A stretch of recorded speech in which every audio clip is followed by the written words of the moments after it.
All right, people. This is the first of our new content slideshows, so to speak, going over chapters 11 and 12. We'll be starting with chapter 11 on the president. If you do have any questions, make sure you put them in the discussion board on the class website. They're on D2L. I assume if one student has a question, 10 of you have a question. So, idea there being that everyone can see the answers, everyone can know what's going on. You might be able to go there, see that someone else has the same question, get the answer. If you have any thoughts on technical difficulties, problems, things I'm doing right, things I'm doing wrong with making of the YouTube videos, send those to my email. We're going to try it with the good old headsets today, see if that helps with some sound problems y'all have. Recommend, as always, having a study guide ready to go to see if I talk about anything on the study guide. Recommend, as always, following along with a PowerPoint however you see fit. And here we go. Today we're going to talk about the roles of the president, the jobs the president has. Now, chapters 11 and 12 really come together to be the executive branch of government. The executive branch headed by a president, but also is the bureaucracy. And when I talk about the bureaucracy, I'm talking about all the employees who actually make all these government programs possible. So if you want to be president, there are three qualifications. First of all, you got to be 35 years old. Second of all, you got to be a naturally born U.S. citizen. Interestingly enough, we've never had to have the court define for us what that means. We generally assume that means or would include, pardon me, people born on U.S. military bases overseas. We typically say that's U.S. soil. We've never had to deal with the idea of someone who's born to two U.S. citizen parents, but in another country, like, say, Canada, for example. I assume at some point that'll come up, but until it does, naturally born is kind of left out hanging there as to what it means. Barack Obama was born in Hawaii, for the record, so let's go ahead and get that one out of the way. And you got to be a U.S. resident for at least 14 years. You can be born in the United States and move, but you have to have come back for the 14 years prior. So you become president. There's five main roles, five main jobs you're going to play, and two minor roles. The first is the head of state. Head of state is like a ceremonial head of government. So what does that mean? It means shaking hands and kissing babies. Hey, I got that one right for once. It means waving to the people. It means smiling for the picture. In most countries, someone other than the elected leader acts as head of state. Think of the Queen of England. She just comes, hello, I'm the Queen, and waves to the people and goes to the Olympics and looks at all the countries she used to own, but she doesn't do anything. This is the role of being the figurehead, the person on the money, the person in the pictures, but you don't really do anything. Next, we have chief executive. This is the president as the boss of all the employees. The bureaucracy is made up of the federal government employees, and as such, every organization needs a boss, and the president acts as the boss of all the people that work for our government. President has the job to make sure that all the laws passed by Congress are being carried out in a way that's faithful to their intention and take action if they're not. President gets to give people jobs under this. It's called appointment power. There's about 2,000 different jobs that the president will give to people. About 2,000 different positions the president gets to fill inside of our government, especially in the judicial branch. Most of these end up having to be approved by the Senate. And what ends up happening is sometimes there will be jobs inside of a state. So I moved here from Cape Girardeau, Missouri. Donald Trump doesn't care who the judge at the courthouse in Cape Girardeau, Missouri is, just like you don't care who the judge in the courthouse in Cape Girardeau, Missouri is. So what Trump will do is he'll go to the senior senator from Missouri, his name's Roy Blunt, and he'll say, Senator Blunt, who do you want? Who do you want to sit in that seat? And the senior senator from the state will pick someone. And then president will say, fine, he gets the job.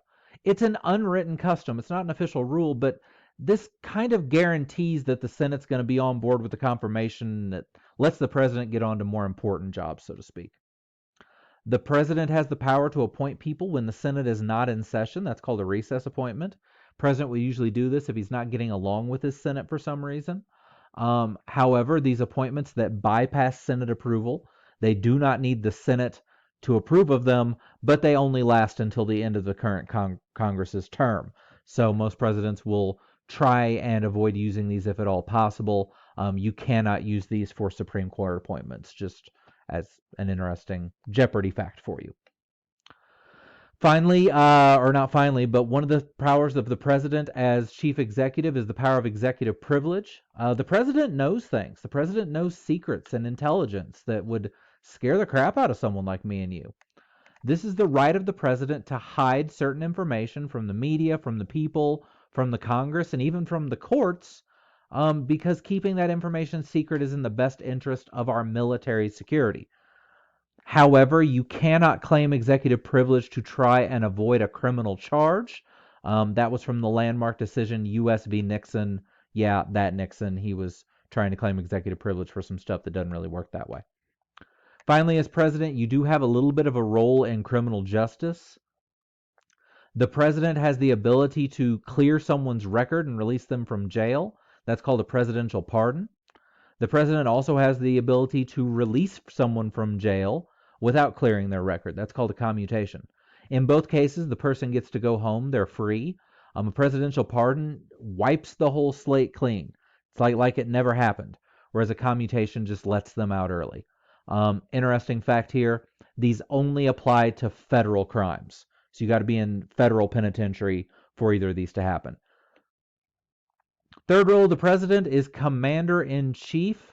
This is the president acting as commander of the military forces. President is in charge of the U.S. military. He can order the troops to go places and do things. Well, only Congress can declare war. But if the president can send the troops places to do stuff, he can send troops to places that look like a war zone and send them to do stuff that sure looks like war to me. We haven't declared war as a Congress. We haven't declared war as a country since 1941. Everything since then, Korea, Vietnam, Iraq, Afghanistan, Iran, everything that's happened has been through this role as president commander-in-chief. So it got clarified in 1973 that the president, sure, the president has this power, but it's not absolute. The president has to ask Congress's permission to do this. So the idea is the president can send the troops somewhere to do something. And that's his power, that's his right. But he has to go to the Congress within 48 hours and explain what happened. Congress then takes a vote on whether or not they authorize this use of force. If they vote yes, the troops keep doing what they're doing. If they vote no, however, the troops have to be back home within 60 days. 99% of the time, the Congress is going to authorize this use of force. It's just a really bad look if we've already started blowing stuff up and mommy Congress says we don't have permission to do it anymore. However, it is technically a limit on the commander-in-chief power that the president has to run this by the Congress. The president acts as chief diplomat. Main job here is going to be coming to agreements with other countries. That agreement, in a lot of cases, will look like a treaty. A treaty is a contract between our country and another country. It has to be followed. It has some teeth to it. The president is the person who negotiates these treaties. The president goes out and meets with leaders of other countries and comes to these official agreements. But the president has to bring the treaty back home to the Congress. The Senate specifically has to vote yes on a treaty for it to become official. If the Senate does not vote for a treaty, then it's like it never happened. The League of Nations that existed before the United Nations, we never joined it because our Senate would not vote yes on that treaty. I keep talking about treaties like they're contracts because if you think of a treaty like a contract, then you think of an executive agreement like a handshake. Remember handshakes back when we were allowed to do those? A handshake agreement, it's an agreement between the president of our country and the president of another country. Donald Trump and Justin Trudeau, good grief, I can't say his name. Justin Trudeau shake hands and come to an agreement that we're going to provide them military defense if they send us maple syrup and hockey players. Okay, it's not a contract, it's not official, it's just an agreement between two world leaders. It does not require the Senate's confirmation. It's not as binding as a treaty, and it goes away once we get a new president. Okay? So much less official, much less important than a treaty, but it might get the job done for some little things we need to do now. Finally, the president has a role in the making of laws. The president is the chief legislator. The president can recommend to Congress those laws that they think are good, that they think are necessary. It's called the Necessary and Expedient Clause. It's an Article 2 provision that says the president can make those recommendations. This is typically done at the State of the Union address. I'll throw up a little bonus point assignment for you guys for the State of the Union this week coming up here. Okay. In addition to recommending laws to Congress, we know the president has the power of veto. The president can say no to a proposed bill that's coming out of Congress. But the president also has what's called pocket veto.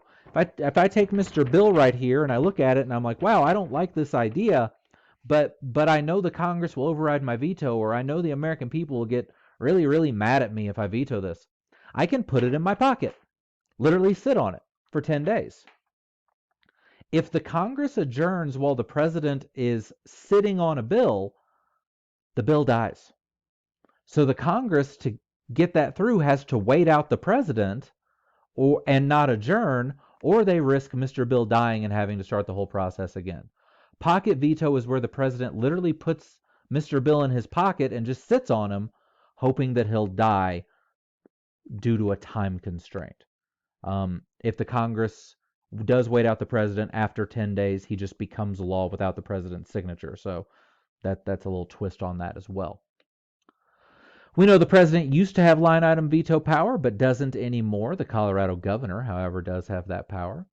If the president vetoes Mr. Bill, he might stick a Post-it note on there, that Post-it note being his veto message, the explanation of the veto, why he vetoed Mr. Bill.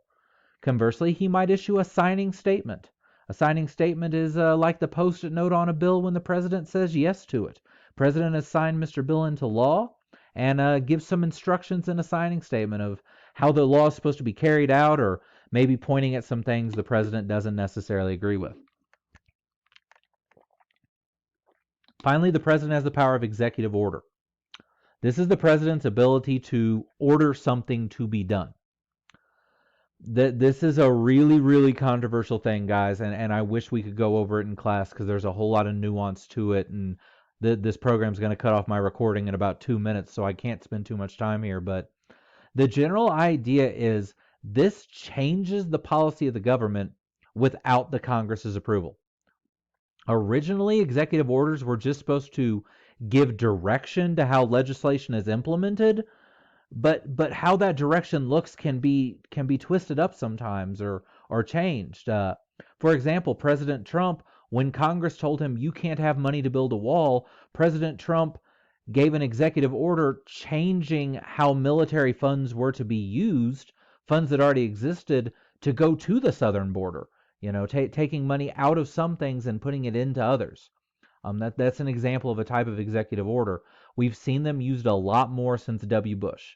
W. Bush, Obama, and Trump are really relying on executive order in a way that has scholars such as myself trying to keep up with what executive orders is. But your textbook would tell you it changes policy by giving new direction to how the law is implemented.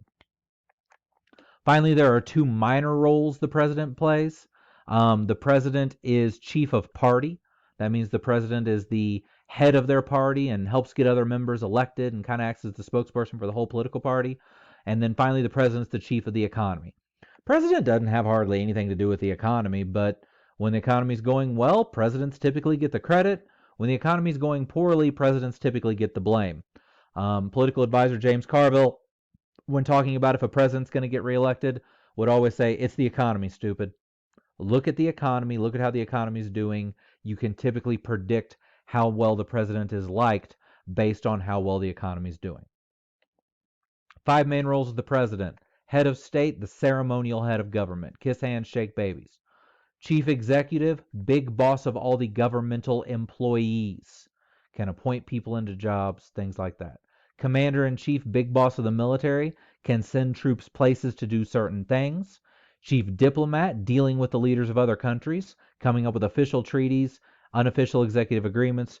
Chief legislator, the role of the president in influencing the making of laws. And then also chief of party and chief of the economy.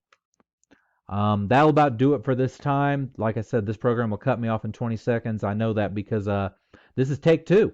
Cut me off the last time. So hopefully this helped you out. Hopefully you learned something. If you have any questions, throw them on the forum. I'll see you next time. Thank you, guys.